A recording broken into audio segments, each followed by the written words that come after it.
Congress can go further than cutting U.S.-China scientific ties. Commentary.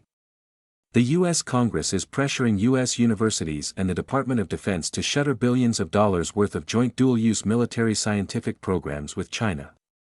A September 19 report by the House Select Committee on the Chinese Communist Party found hundreds of academics from China linked to institutions with close ties to the People's Liberation Army. More than 400 of these academics were funded by U.S. taxpayer dollars. On September 5, the committee released a report that showed how the Chinese Communist Party exploits U.S. universities and gains access to U.S. government-funded research to fuel its military and technological rise. The committee discovered more than 1,400 DoD research publications with Chinese partners that cost taxpayers over $2.5 billion and likely did more harm than good to U.S. national security. U.S. universities are incentivized to maximize revenues, so they typically do not pay attention to the way in which their science could bite back if the regime in Beijing uses it for malign purposes. Professors often focus on discovering the next big scientific breakthrough and think of science as a good in itself without considering the effects of that science if the PLA uses it to invade Taiwan, for example. A professor might get a prize and tenure after a joint discovery with a military colleague in China. Still, if that discovery leads the PLA to end academic freedom at more than 120 universities in Taiwan, the professor has done far more harm than good. Thinking about that bigger picture is where Congress steps in. The House Select Committee on the CCP is planning to pressure 13 U.S. colleges and universities to end their joint programs with universities in China. These 13 programs typically focus on science, technology, engineering, and mathematics rather than the values of democracy and liberty that U.S. universities ought to be teaching in China. The September 5 report reviewed DoD research projects that involved PLA connections, revealing a pervasive and deeply troubling pattern of U.S. taxpayer-funded research being conducted in collaboration with Chinese entities that are directly tied to China's defense research and industrial base, many of which appear on various U.S. government entity lists. These collaborations involved research in sensitive technical domains such as hypersonics, quantum sensing, semiconductors, artificial intelligence, advanced materials, cyber warfare, intelligence, surveillance, and reconnaissance systems, and next-generation propulsion, many with clear military applications, the report reads. That U.S. tax money is going to pay for technological developments that would assist the PLA in defeating U.S. soldiers is galling.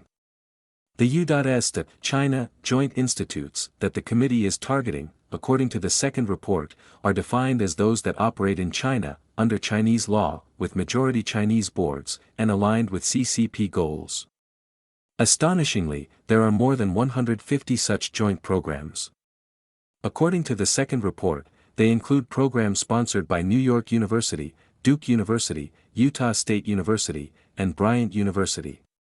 Laws should be passed to shut them all down before the next critical piece of scientific information is leaked to the PLA. These universities cannot claim that they were not forewarned.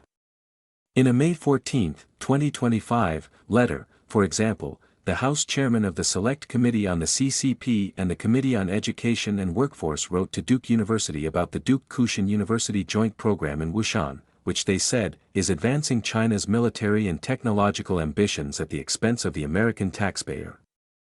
DKU, launched in 2018 in the People's Republic of China, now enrolls over 3,000 students across undergraduate, master's, and doctoral programs and specializes in high-technology fields with direct military applications, including data science, artificial intelligence, and materials science, the letter reads. The letter notes that these programs facilitate DKU students to visit Duke University, where they can directly access U.S. taxpayer-funded research to the advantage of the PLA and China's defense companies. The letter also points out that the DKU website shows students in military uniforms drilling in hand-to-hand combat and shooting. That Duke would lend its name to military training for the PRC is appalling, it states. Although closing these 150 joint programs is critical, and the Select Committee on the CCP should be applauded for their tip-of-the-spear efforts in this regard, the 150 should be considered low-hanging fruit. There are even more such programs, using a less restrictive definition and located all over the world, that should also be closed. Any joint program with China that includes STEM, in any country, should be shut down. Americans should not want China's STEM academics to switch from the United States to partnerships in other places, including the United Kingdom, Europe, Australia, Canada, and Japan. That is exactly what will happen when the United States passes laws against U.S. China programs. So the new legislation should be global.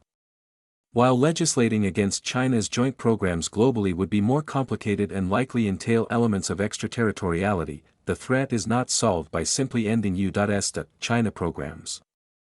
A U.S. law could be passed, for example, that increases tariffs or sanctions on any country that does not at least match U.S. laws against sharing dual-use science with China and other adversarial countries. Defending the free world against the CCP, its military, and its allies, therefore, requires global solutions that apply to our allies and adversaries alike, not just those fixes that are, nevertheless, necessary stopgaps between the United States and China.